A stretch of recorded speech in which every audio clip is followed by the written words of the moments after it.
The question is three uniform spheres each having the mass of m and radius a capped in such a way that the each touches the other two. Find the magnitude of the gravitational force on any of the sphere due to the other two. ठीक है, तो late us understand इस question को हम कैसे करेंगे। तो हमारे पास यहाँ पे तीन स्पेयर हैं, ठीक है। So we have three spheres which are touching each other, that means तीनों के तीनों सेम स्पेयर्स हैं जिनके मास हमारे पास सेम है, उनका रेडियस भी सेम है। तो we have three spheres like this.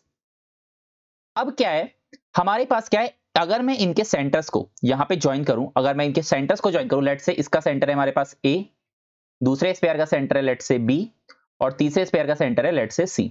तो if I will join these three, ठीक है, तो यहां पे हमको क्या मिलेगा, हमको यहां से एक ट्राइंगल मिलेगा। यहां से क्या मिलेगा, यहां से हमको ट्राइंगल मिलेगा। Let me draw the triangle separately, कि एक यहां पे आपको ट्राइंगल मिल रहा है विच इज लाइक दिस। अब यहां पे ये हो गया आपका A, this is our B and this is our C. Now we can say कि ये जो ट्राइंगल हमारे पास जान रहा है, this is nothing, it is a equilateral triangle. Now why this is a equilateral triangle, because यहां पे क्या है, इसकी तीनों साइड्स हमारी इक्वल है। As we can see, this is our A, this is our A, this is also our a, this is a and a, that means सारी sides की लेंथ कितनी है, 2 है। so we can say that we have a triangle ABC which is a equilateral triangle जिसकी तीनों sides की length कितनी है, 2 है। now अब हमें क्या करना है, हमें किसी एक स्पेयर पे मास फोर्स निकालना है ड्यू टू अदर टू। तो लेट अस कंसीडर कि हमारा जो सारा का सारा मास है, जो इसने m दे रखा है क्वेश्चन में, the mass m of each sphere is concentrated as the centre.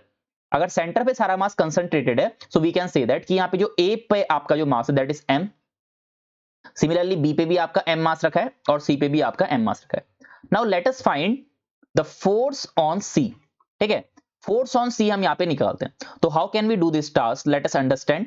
देखो, अगर जो सी पे फोर्स है वो हमारा ए और बी की वजह से, तो ए की वजह से फोर्स क्या होगा हमारे पास, ऊपर की ओर को होगा टुवर्ड्स द ए, लेट से F1, और बी की वजह से फोर्स को लेट से F2।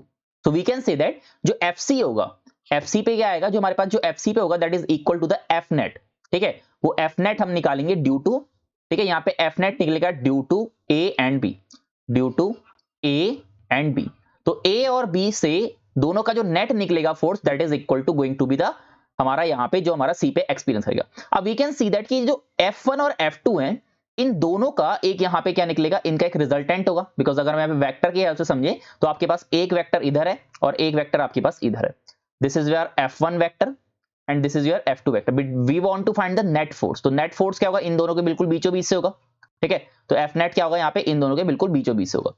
Now we can also say that since it is a equilateral triangle, so we can say that this angle is equal to 60, और जो बीच से जो आपका F नेट होगा ये जस्ट इसके बिल्कुल मिडिल पॉइंट से होगा, तो यानी कि ये क्या होगा, इसका एंगल बाइसेक्टर भी होगा। तो यहाँ पे क्या हो जाएगा, ये 30 डिग्री हो जाएगा, और this is also 30 degree. Now हमारे पास जो F नेट है, F नेट क्या होगा, F नेट हमारा F1 और F2 का कौन सा कंपोनेंट है, कॉस कंपोनेंट, क्योंकि F1 के यहाँ पे दो कंपोनेंट उठेंगे, ठीक है।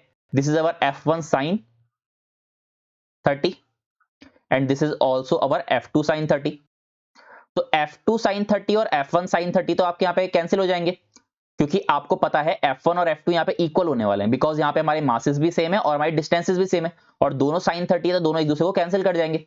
और जबकि जहाँ पे हमारा जो हमको F नेट देंगे, ठीक है, so therefore we can say that जो हमारे पास F नेट आएगा, F net is going to be equal to हमारे पास F1 cos 30 plus F2 cos 30, ठीक है, F2 cos 30।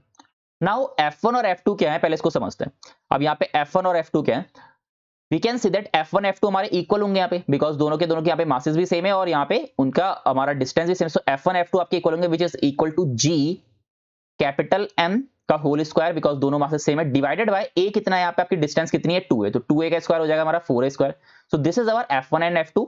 Now therefore cos theta क्या होता है, cos theta is also we know that cos theta क्या होता है, cos 30 basically, cos 30 is equal to √3/2, ठीक है, तो √3/2 हो जाएगा। अब सारी की सारी वैल्यूज यहाँ पे पुट करेंगे तो therefore we can say that जो हमारे पास F नेट आएगा, F net is equal to 2 times of GM square divided by 4A square, because हमारे पास दोनों फोर्सेस सेम है तो 2 टाइम्स हो जाएगा, और cos थीटा है मल्टीप्लाइड बाय cos थीटा कितना होता है, √3/2, ठीक है।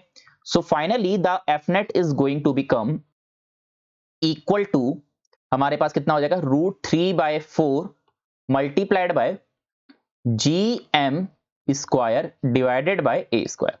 So this is going to the final force which is experienced by the एक sphere due to the other two sphere. ठीक है, तो ये हमारा क्या हो जाएगा, फाइनल आंसर हो जाएगा which is equal to √3/4 gm square divided by a square.